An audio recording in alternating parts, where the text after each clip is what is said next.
성도님들은 다윗하면 어떤 수식어가 떠오르십니까? 아마 많은 성도님들이 다윗하면요, 바로 하나님의 마음에 합한 사람이라고 생각하실 것입니다. 사도행전 13장 22절의 말씀을 보면 하나님께서는 다윗을 향하여 내 마음에 맞는 사람이라고 말씀하셨습니다. 여기에서 내 마음에 맞는 사람, 그 단어를 원어적 의미에서 살펴보면요, 뒤를 쫓다, 따르다라는 뜻을 가지고 있습니다. 즉, 자신의 뜻과 자신의 생각을 앞세우는 사람이 아니라 바로 하나님의 뜻을 따라 살아가는 사람을 가리킵니다. 물론 다윗의 인생의 여정을 보면요, 실수도 참 많이 했습니다. 연약하였습니다. 그럼에도 불구하고 그의 삶의 방향은 언제나 하나님께 향해 있었다는 것입니다. 자신의 생각과 계획보다 하나님의 뜻을 우선하려고 힘썼고 하나님의 인도하심을 따라 살기를 원했다라는 것입니다. 성도님들, 우리가 말씀 묵상할 때 중요한 것이 있습니다.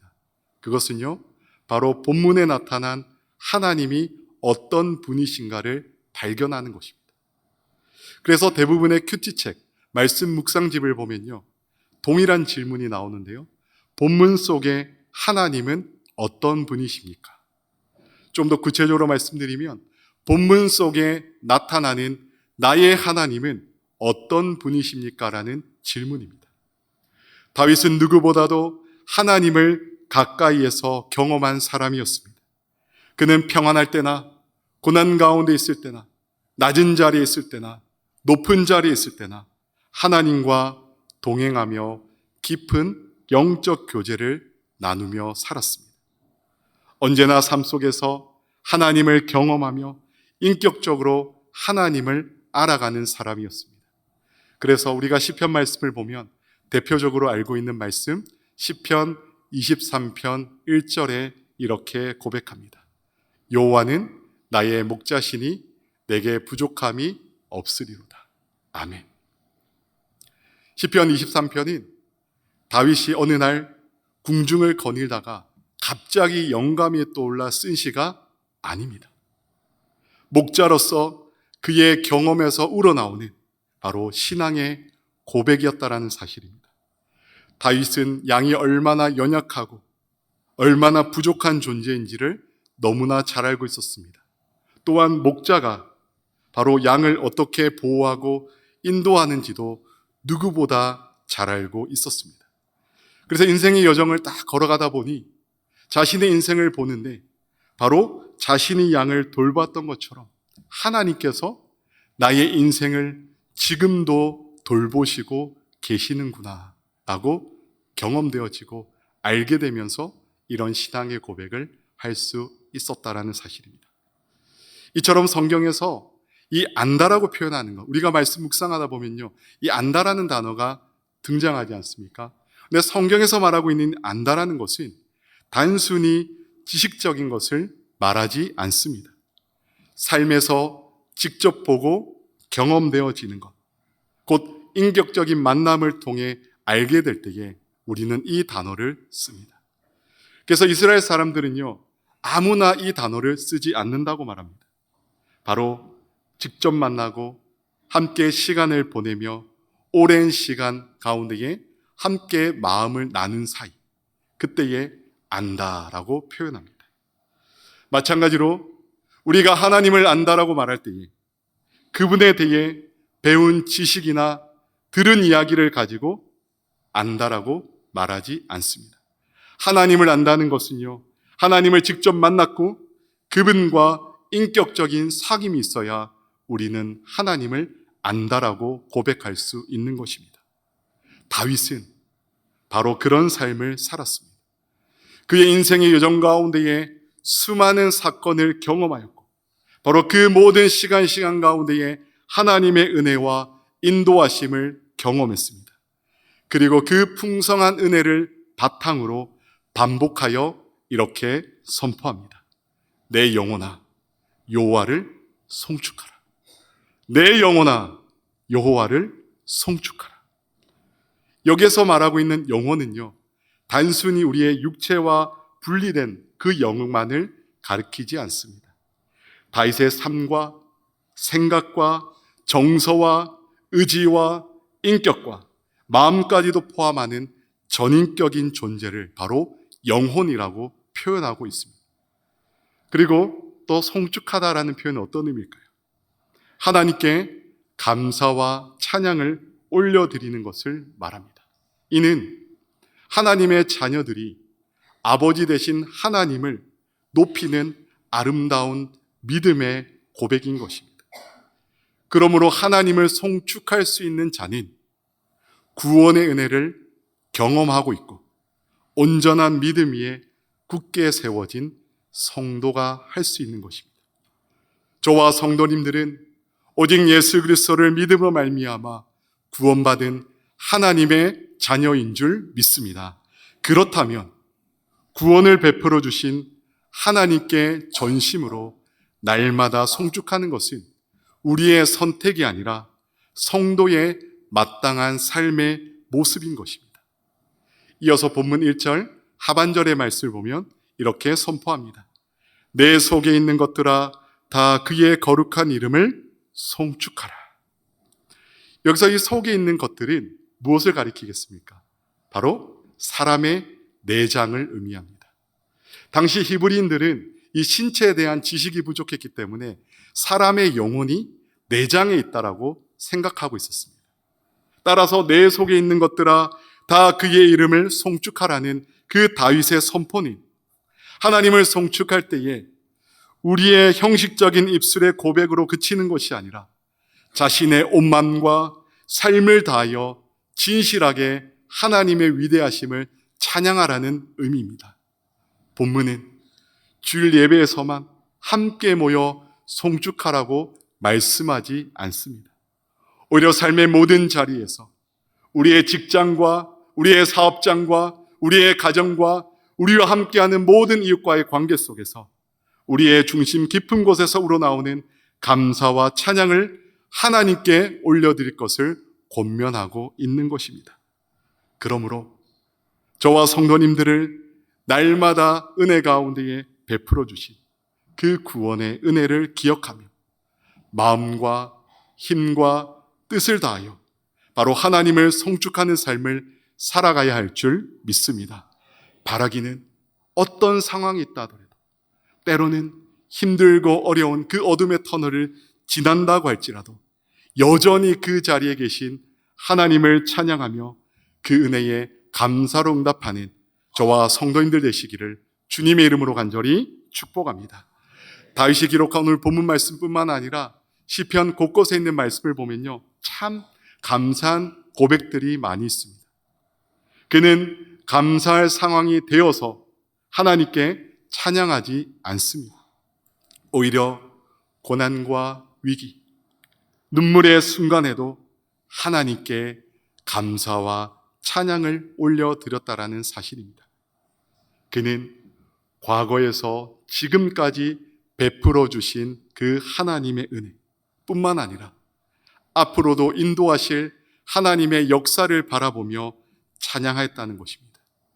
무엇보다도요, 다윗은 자신의 힘으로 결코 해결할 수 없는 그 죄의 문제를 하나님께서 해결하여 주셨다라는 그 사실을 잊지 않았습니다. 그래서 그는 날마다 고백하죠. 구원의 은혜와 끝없는 사랑을 기억하며 어떤 상황 속에서도 하나님을 송축할 것을 고백하고 있습니다. 다윗은 죄 사함과 구원의 은혜를 단지 머리로만 알고 있었던 것이 아닙니다.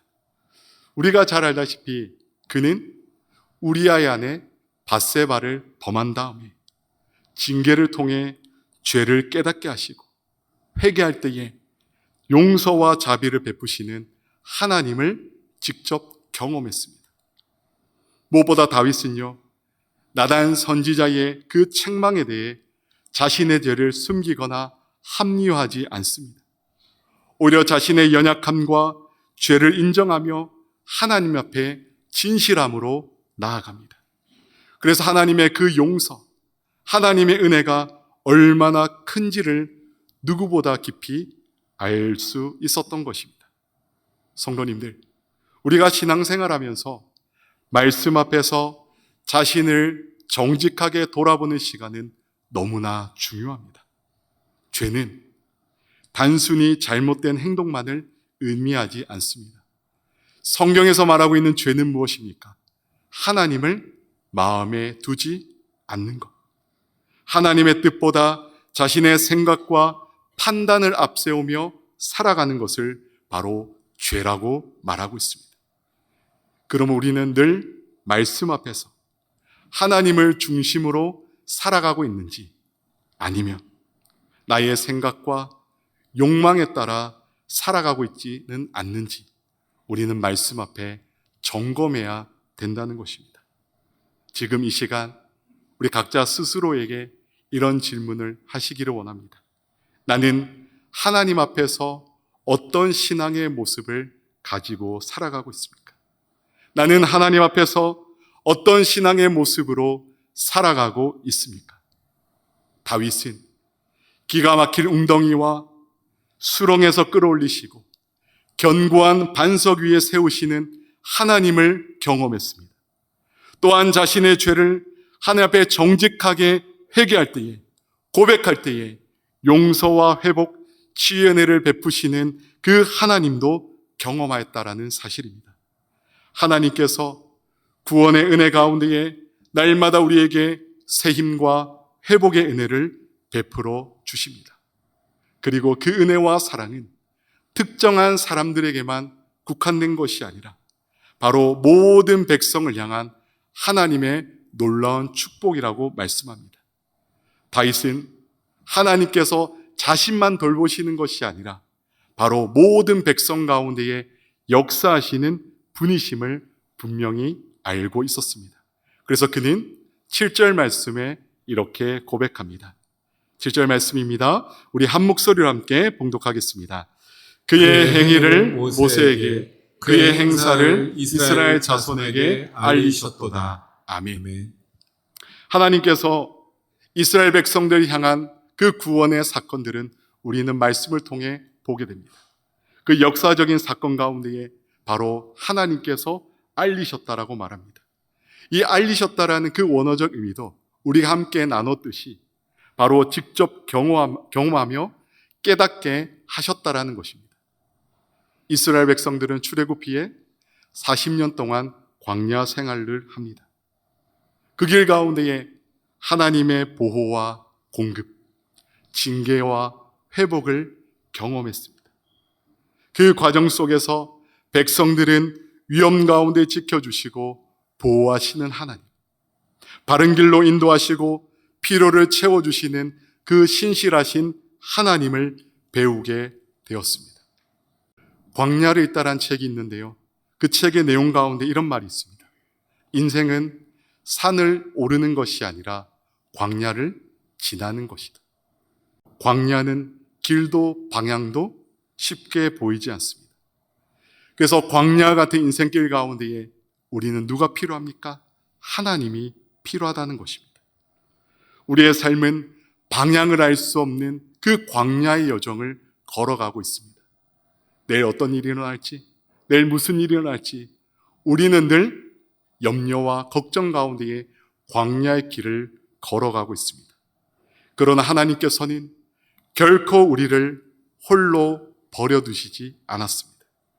그러므로 믿음의 사람은 이 인생의 여정 가운데에 우연처럼 보이는 그 모든 일도 믿지 않는 자들은 내가 운이 좋았어, 아니면 운이 없었어라고 표현할 때에 그 모든 인생의 여정 가운데 우리는 발견하죠.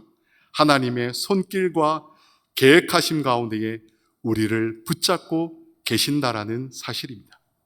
이스라엘 백성들은 광야에서 만나와 메추라기로, 구름 기둥과 불 기둥으로 인도하시는 하나님을 배웠습니다. 다윗 또한 고난의 시간을 지나며 하나님이 어떤 분이신가, 하나님이 나에게 어떤 은혜를 주셨는가 깊이 깨달았고 배웠다라는 사실입니다. 비록 광야의 여정 가운데에 이스라엘 백성들은요, 수도 없이 하나님을 떠났지만 하나님께서는 그들을 포기하지 않으셨습니다. 죄를 책망하시되 회복의 길을 열어주셨고 끝까지 사랑으로 품어주셨습니다. 이처럼 하나님은 멀리서 바라보는 분이 아니라 우리의 삶 가운데에 가장 가까이 계셔서 보호하시고 인도하시는 분이라는 사실입니다. 그러므로 다윗은요, 자신이 경험한 그 하나님의 성품을 본문 8절 말씀 가운데에 이렇게 고백합니다. 여호와는 긍휼이 많으시고 은혜로우시며 노하기를 더디하시고 인자하심이 풍부하시도다. 아멘. 하나님의 한없는 사랑과 은혜. 하나님께서는 자기 백성이 실패하고 넘어질 때도 끝까지 포기하지 않으시고 사랑으로 품어주셨습니다. 다윗은 자신의 삶과 이스라엘 백성들의 그 역사를 통해 이러한 하나님의 인자하심을 깊이 경험합니다. 그렇다면 저와 성도님들 삶에서 하나님의 인자하심은 언제 가장 분명하게 경험할 수 있었습니까? 로마서 5장 8절은 이렇게 말씀합니다. 우리가 아직 죄인 되었을 때에 그리스도께서 우리를 위하여 죽으심으로 하나님께서 우리에 대한 자기의 사랑을 확증하셨느니라. 아멘. 하나님께서는 우리가 먼저 하나님을 찾았을 때에 하나님께서 우리를 사랑하신 것이 아닙니다. 우리가 죄인 되었을 때에 먼저 찾아와 주셨고 예수 그리스도 통해 구원의 길을 열어주셨다라는 것입니다.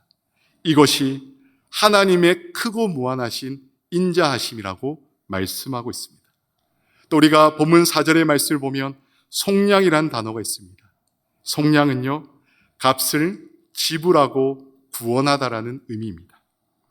당시에는 인질이나 포로, 노예를 구하기 위해서 반드시 대가를 지불했습니다.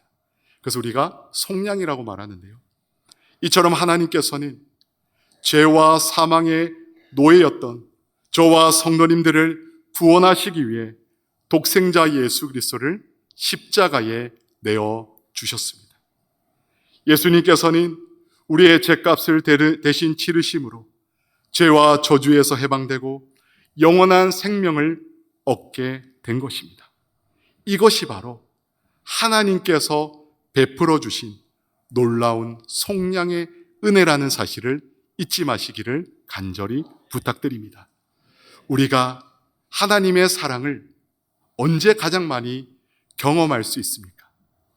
내가 바라고 소망한 것이 응답되어질 때, 그보다 더 큰 것을 하나님께서 주실 때에, 우리의 자녀들이 잘 될 때에, 그것도 될 수가 있겠지만 그보다 더 자신의 연약함과 부족함을 발견할 때입니다. 죄와 실패로 인해 낙심하고 있을 때에도 하나님은 여전히 우리의 삶을 붙잡고 계시고 사랑하시고 하나님의 그 인자하심 가운데에 우리는 날마다 놀라운 역사를 경험하고 있다는 것입니다. 하나님께서는 오늘 본문 말씀 보니까요, 우리의 체질을 아신다라고 말합니다. 우리가 먼지뿐임을 알고 계신다라고 말합니다. 우리가 얼마나 연약하고 부족하고 넘어지기 쉬운 존재인지를 알기에, 아시기에 바로 긍휼로 품어주신다라고 말씀하고 있습니다. 그러므로 우리는 자신의 힘을 의지하는 사람이 아니라 바로 하나님의 은혜로 살아가는 줄 믿습니다. 성도님들, 기독교는요, 결심과 의지로 비워내는 종교가 아닙니다.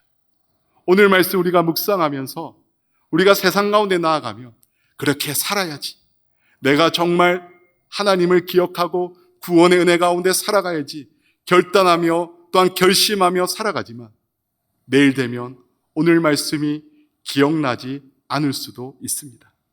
그것은 무엇일까요? 기독교는요, 자신을 비워내는 종교가 아닙니다. 바로 하나님의 은혜와 사랑으로 채워지고 그 은혜를 힘입어 살아가는 믿음의 삶인 것입니다. 오늘의 말씀을 통하여 우리의 연약함 가운데에 강함이 되시는 하나님을 더욱 힘써 알아가는 저와 여러분의 삶이 되기를 간절히 원합니다. 또 하나님의 은혜 가운데에 살아가며 날마다 기도와 말씀으로 우리의 신앙을 점검하고 건강한 믿음으로 성장하며 성숙해지는 기쁨을 누리는 저와 성된 삶이 되시기를 주님의 이름으로 간절히 축원합니다. 우리가 2000년대 초반에요, 이 욜로족이라는 아마 그런 유행이 있었습니다. 한 번쯤은 들어보셨죠? 이 욜로라는 표현들을 우리가 약자로 표현되어 있는데 풀었으면요, You only live once라고 되어 있습니다. 이 욜로족이 이야기하는 것 한번 같이 한번 읽어볼까요? 시작. 인생은 한 번뿐이니 자신이 원하는 대로 후회 없이 즐겨라. 네, 동의되십니까? 세상은 이렇게 우리에게 이야기하고 있습니다. 당신의 인생은 한 번밖에 없습니다. 이 한 번밖에 없는 인생을 자신을 위하여 살아가십시오. 많은 사람들은 지금 내가 즐겁고 만족하면 된다는 생각, 현재의 욕망을 우선하는 삶, 나의 행복을 추구하는 삶을 살아가고 있습니다. 하지만 본문 15절 말씀을 보니까요, 전혀 다른 관점에서 말씀하고 있습니다. 인생은 그날이 풀과 같으며 그 영화가 들의 꽃과 같도다. 아멘. 우리는 말씀을 묵상하면 인생에 대하여 많은 비유를 봅니다. 나그네와 같은 인생, 안개와 같은 인생, 오늘 말씀 보니까요, 풀과 같은 인생, 들의 꽃과 같은 인생. 유대 광야에요, 건기와 우기가 있습니다. 이 우기가 되면 비가 많이 내리지 않습니까? 그러면 그 초원에 꽃들이 만발한다고 합니다. 그러나 오랜 기간에 건기가 시작되면 뜨거운 바람이 훅 불 때 그 아름다운 꽃들은 다 사라지고 만다는 것입니다. 다윗은 이러한 모습을 통해 연약한 짧은 인생을 말하고 있습니다. 우리의 삶 역시 들의 꽃처럼 잠시 피었다가 사라지는 존재라고 말합니다. 그러나 저와 성도님들의 인생이 허무함으로 끝나지 않는 이유는 하나님께서 값없이 베풀어 주신 은혜와 사랑, 예수 그리스도의 십자가와 부활을 믿음으로 얻게 된 영원한 생명이 우리 가운데에 있기 때문입니다. 바로 다윗은 인생의 수많은 고난과 광야의 시간을 지나면서도 하나님께서 주시는 그 풍성한 은혜를 경험했습니다. 그리고 자신은 결단하며 선포합니다. 내 영혼아 여호와를 송축하라. 이제 말씀을 정리하겠습니다. 사랑하는 성도님들, 우리 모든 사람에게 공평하게 주어진 한 번뿐인 인생을 우리는 살아가고 있습니다. 그러나 세상이 말하는 자신을 위하여 사는 것이 아니라 하나님 안에서 살아가는 우리는 그리스도인입니다. 그러므로 순간의 만족보다 영원한 하나님의 나라를 바라보며 힘있게 살아가기를 간절히 원합니다.